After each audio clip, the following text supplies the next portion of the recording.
feeling lazy today, so I don't know. Oh, wait a minute.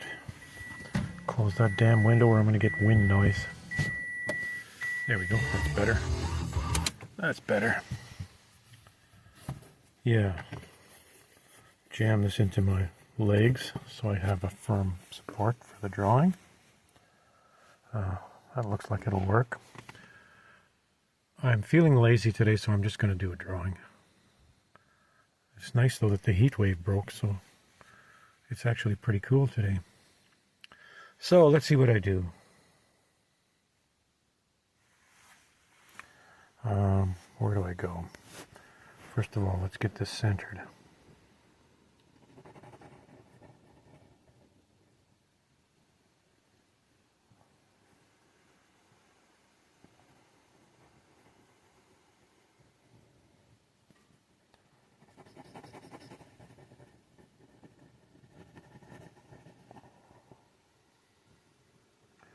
I don't know if I'll show you the whole thing or if I'll stop and talk a little bit, or we'll see what happens here.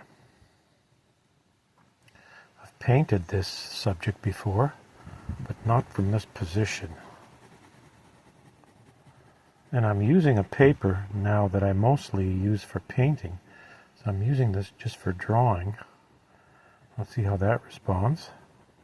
It's got more tooth to it. So it seems like it takes the black better. That corn there. So, yeah, it's nice Strathmore paper, which I happen to get for nothing actually.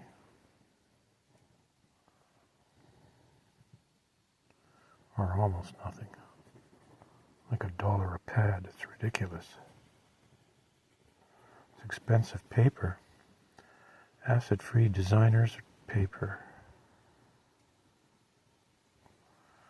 And it was used by a local artist who's quite famous, actually. Was famous. Once you're dead, people forget about you. And in Canada, we like to forget our artists. Even when they're famous, we like to forget them. So, you know I'm going nowhere.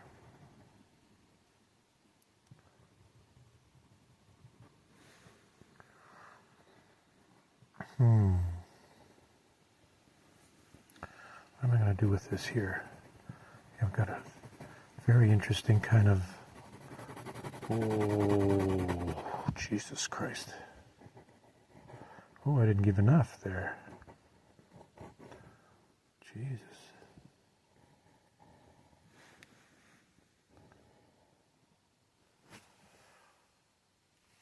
This nice darkness caused by the bank of corn. What do we got going on this side? Nice, beautiful trees. The trees are very beautiful, but we're in the midst of a drought, so they're throwing off their leaves in many cases, which is really unfortunate. Hopefully we get some rain soon. Fix this problem a bit. Like it's, Jesus, now 7 weeks without rain. And it's something that's been going on for years, too. It's a droughty time.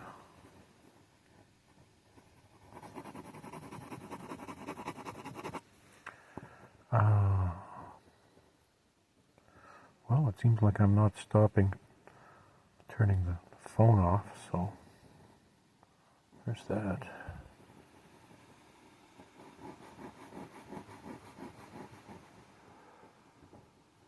Ooh. Okay.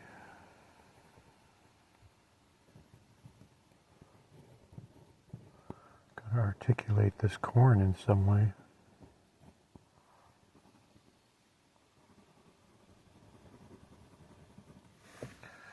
Yeah, I like the way the paper's taking the black.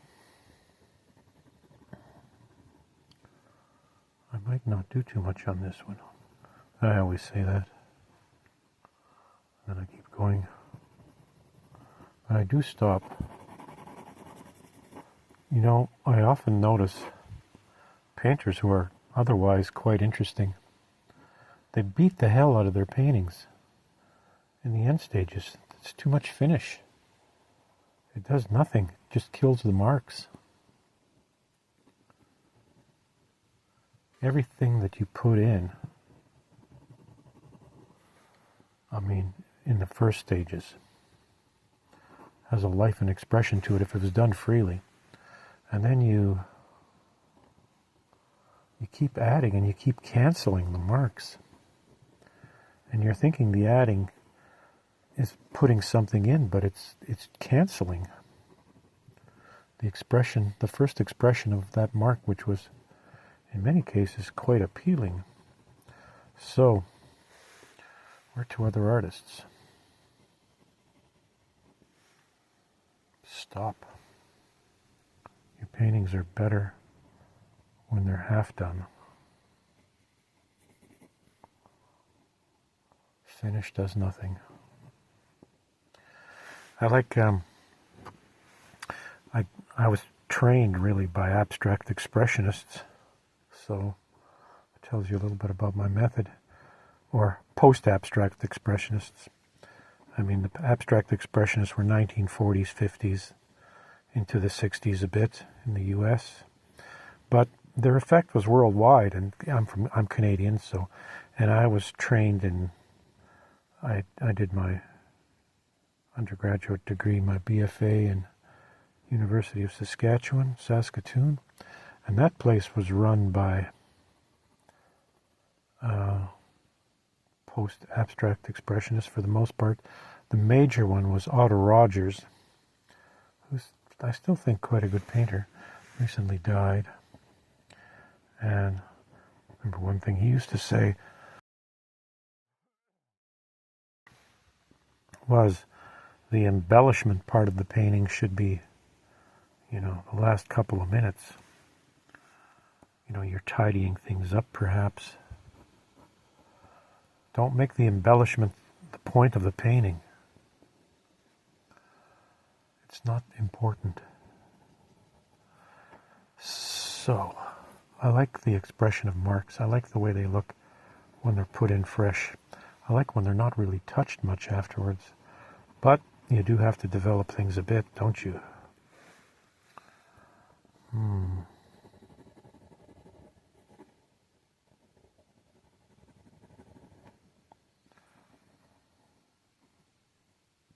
Ooh, gotta put that in. Let that stay. Don't do any more to that.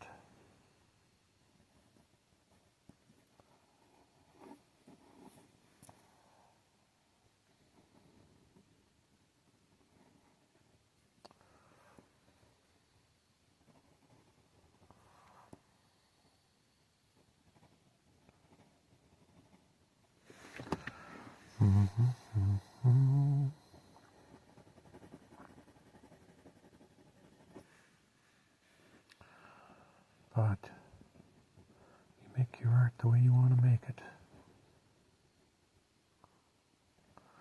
You know, learning an art goes so slow. I remember making drawings, you know, landscape drawings when I was a boy, like 14 years old, looking at Constable and saying, I want to draw something like that. It looks so simple. There's only a few lines in there.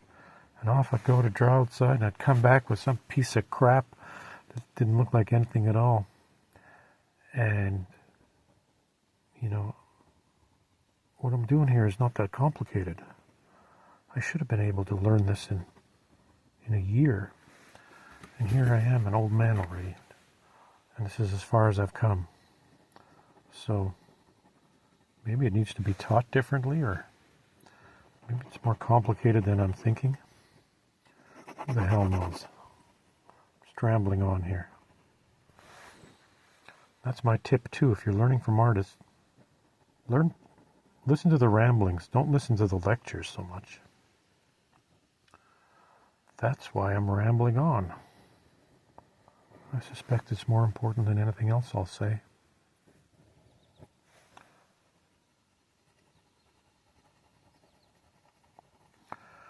Or at least, this new internet age, one thing that it's opened up is this chance for people to say what they want to say. And you see it so often. I mean, I see so many talented buskers and really wonderful, wonderful talents that you wouldn't have heard of otherwise. I mean, they wouldn't have become famous on television. Who knows, maybe they're not pretty enough, or some damn thing is wrong with the formula, according to the old television market.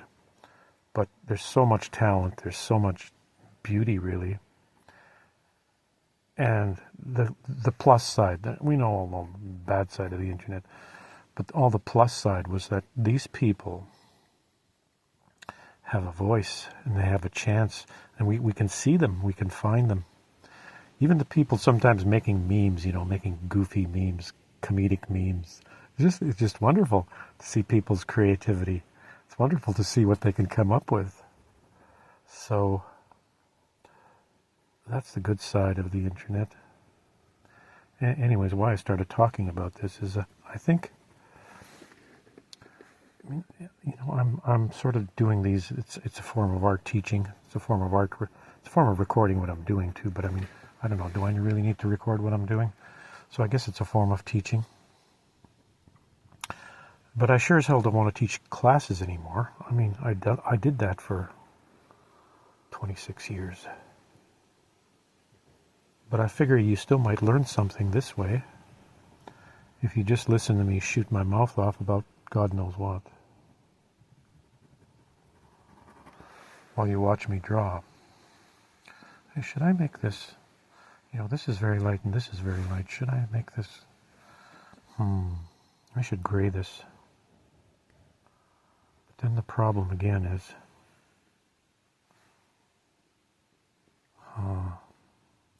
maybe I'll take it out with an eraser afterwards. Let me try this. Take the highlights out with an eraser. Maybe I'll try to leave a few highlights. It just gets kind of picky if you just leave them.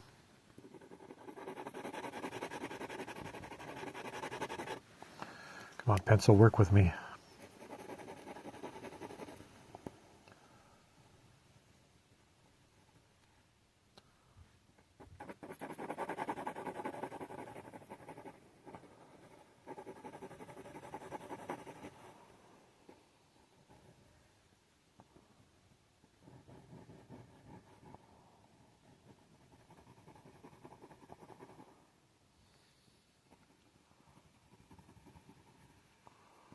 Interesting, once you start looking, what you come up with. It all still is invention. You have to make stuff up.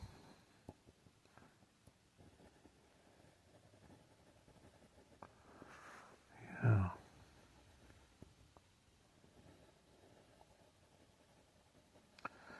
Anyways, on the internet, I keep looking, I keep looking at artists all the time.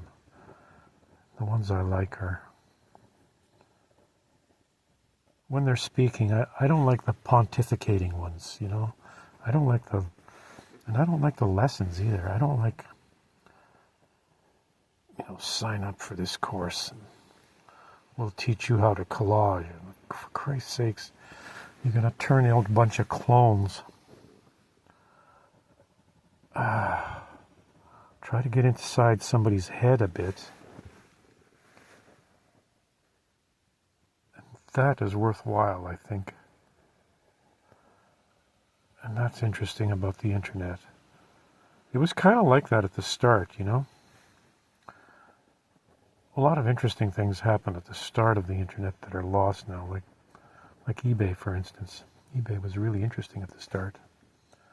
And then it got all corporate and new stuff, and it was wonderful at the start.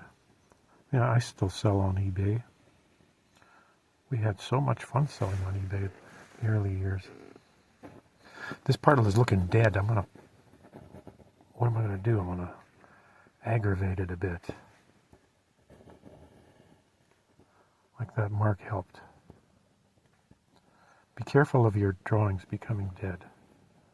and your paintings for that matter.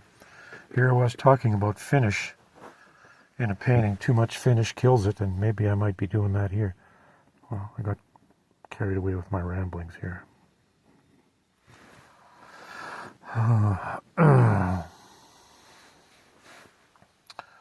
When should I stop?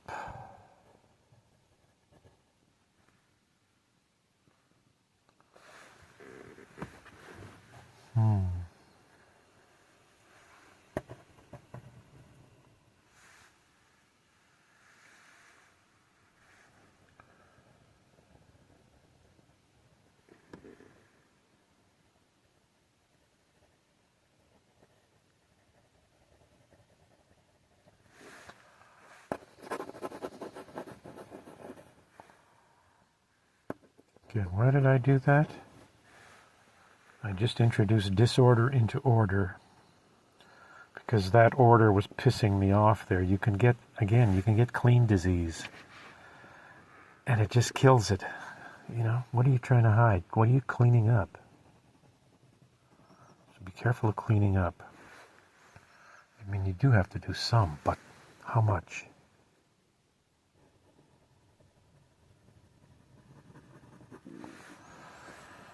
Okay, what are we doing here? Give it a bit of distance now. Look at it from a bit of a distance away. Put it over there. Looks pretty anemic on the phone, to tell you the truth. Looks better as I'm eyeballing it here. You know what I'll do?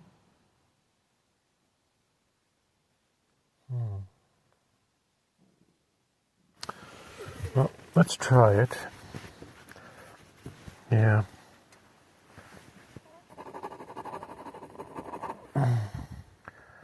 Now that is dangerous because you lose your lights. But at the same time, I didn't really want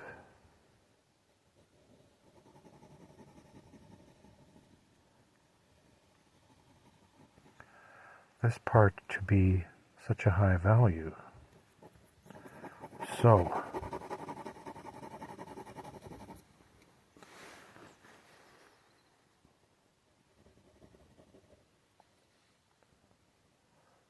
I'm going in and trying to find a few small things that are really dark. Again, contrast of scale. If everything becomes too large, look for something small. If you get too many small things, organize them by putting in within bigger middle things. So, yeah, by reducing the value of this, or darkening this, I've increased the contrast between this and this, so the light looks a little different.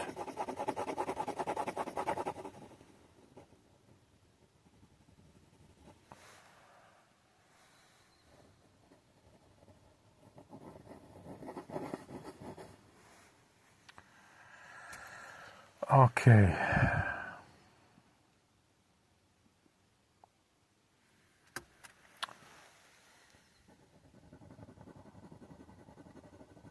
Last few steps are establishing dark.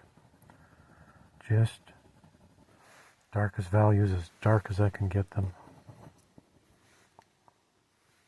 That was weird. Be that as it may.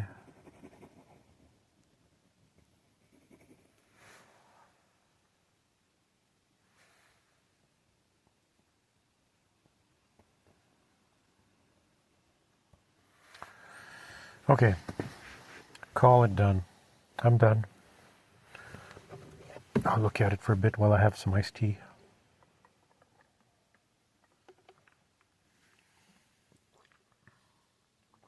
I like this road. There's houses off to the left here. It's a nice place to live too. I love where I live, but I also like looking where other people live and say, oh, that would be really nice. But I really love where I live. I mean, I couldn't buy this place where I live now, just for it wouldn't be available, and I'd never get anything as great. We bought it, God, no, 40 years ago, 30 years ago, 30 some years ago. I'm not going to think about it now. I don't know what. It was a long time ago. Okay, done. See you next time.